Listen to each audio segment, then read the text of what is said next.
Om Swastiastu, perkenalkan nama saya Iwayan Gede Pasakardikayasa, NIM 19095111087 dari kelas 19D.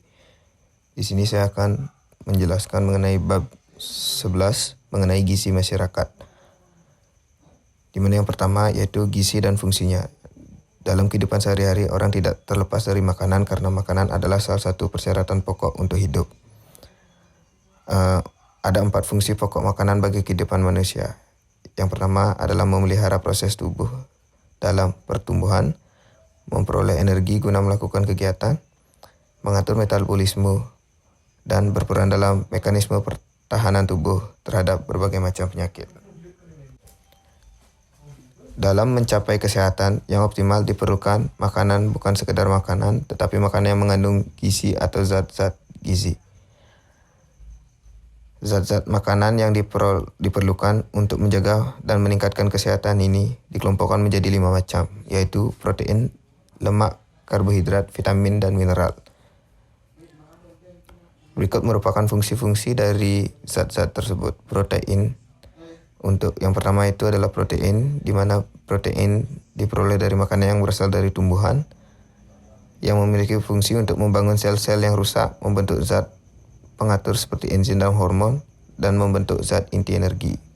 Yang kedua adalah lemak, berasal dari minyak goreng, daging, margarin, dan lain sebagainya, memiliki fungsi untuk menghasilkan kalori terbesar dalam tubuh manusia sebagai pelarut vitamin, yaitu vitamin A, D, E, dan K, dan sebagai pelindung terhadap bagian tubuh tertentu. Lalu yang ketiga ada karbohidrat, di mana berdasarkan gugus penyusun gulanya dapat dibedakan menjadi monosakarida, disakarida, dan polisakarida. Karbohidrat sendiri berfungsi sebagai salah satu pembentuk energi yang paling murah karena pada umumnya sumber karbohidrat ini dapat berasal dari tumbuh-tumbuhan yang merupakan makanan pokok kita. Lalu yang keempat adalah vitamin. Yang vitamin ini dapat dibedakan menjadi 2, yaitu vitamin yang larut air seperti vitamin B, dan vitamin yang larut dalam lemak seperti vitamin A, D, E, dan K.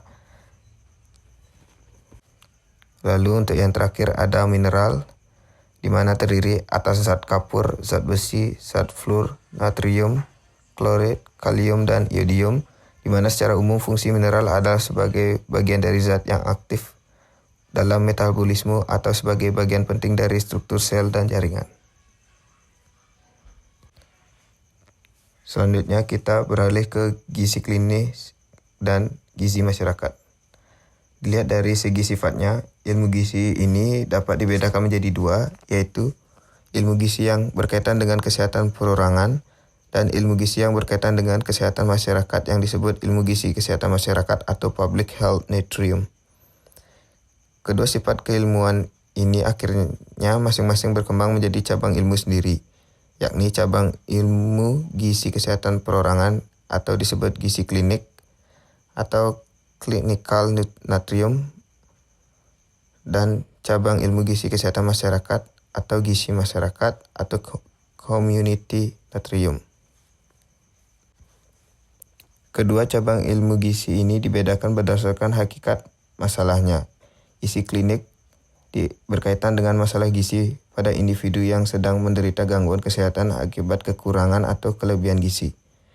Oleh sebab itu, sifat dari gizi klinis adalah lebih menitik beratkan pada kuratif daripada preventif dan promotifnya.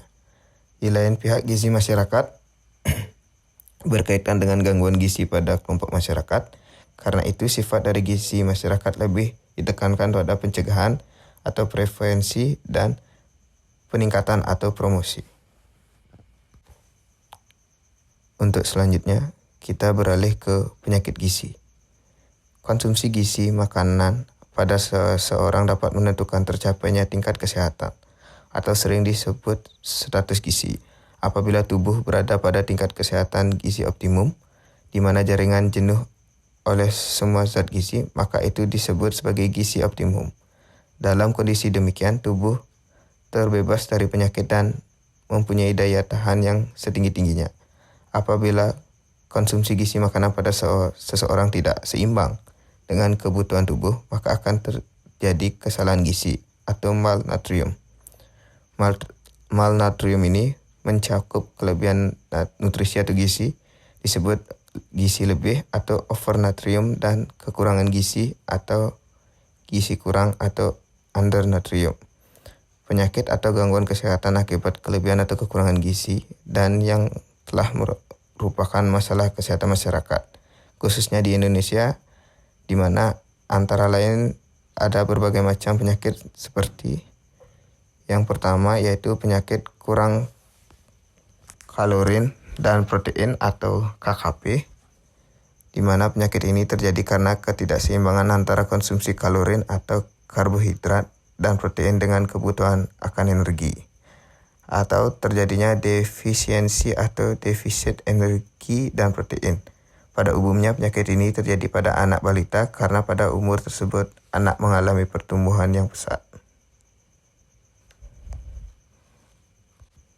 Penyakit ini sendiri dapat dibagi menjadi 3, yaitu KKP ringan, KKP sedang, dan KKP berat. Untuk penyakit selanjutnya adalah kegemukan atau sering disebut obesitas.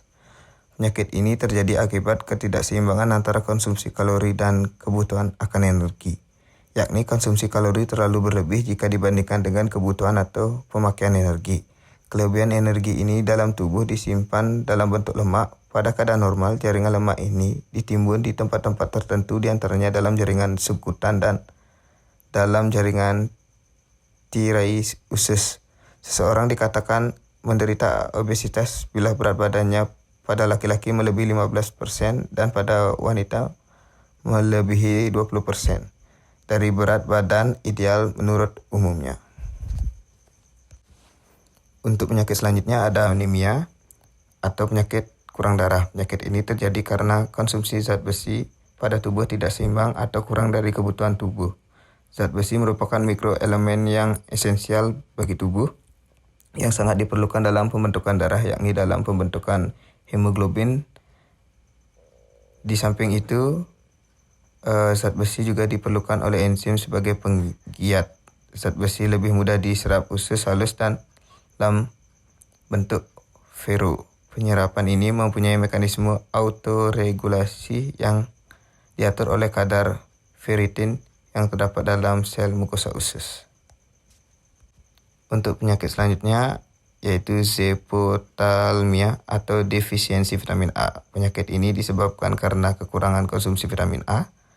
Gejala-gejala penyakit ini adalah kekeringan pada epitel biji mata atau kornea karena ekskresi cairan glandula lacrimalis yang menurun, terlihat selaput bola mata, keriput dan kusam bila biji mata bergerak. Fungsi mata berkurang menjadi hemeralopia dan niktalpia yang oleh awam disebut buta senja atau buta ayam. Kemudian untuk penyakit selanjutnya adalah penyakit gondok endemik, di mana zat iodium merupakan zat gizi esensial bagi tubuh karena merupakan komponen dari hormon tiroidsin. Zat iodium ini dikonsentrasikan di dalam kelenjar gondok atau glandula tiroidae yang digunakan dalam sintesis hormon tiroksin. Selanjutnya kita beralih ke kelompok rentan gizi. Kelompok rentan gizi adalah suatu kelompok dalam masyarakat yang paling mudah menderita gangguan kesehatan atau rentan karena kekurangan gizi. Kelompok rentan gizi ini terdiri atas kelompok bayi, yaitu umur 0-1 tahun, kelompok di bawah 5 tahun atau balita, di mana umur dari 1-5 tahun, kelompok anak sekolah, umurnya itu dari 6-12 tahun, kemudian ada kelompok remaja yang berusia dari 13-20 tahun, kelompok ibu hamil dan menyusui, serta yang terakhir adalah kelompok usia senja. Kelompok usia lanjut termasuk kelompok rentan gizi. Meskipun kelompok ini tidak dalam proses pertumbuhan dan perkembangan, hal ini karena pada usia lanjut terjadi proses degenerasi yang menyebabkan kelompok usia ini mengalami kelainan gizi. Sekian penjabaran materi secara singkat yang dapat saya sampaikan. Apabila terdapat kekurangan dan kekeliruan, saya mohon maaf. Saya tutup dengan terima kasih. Om Santi Santi Om.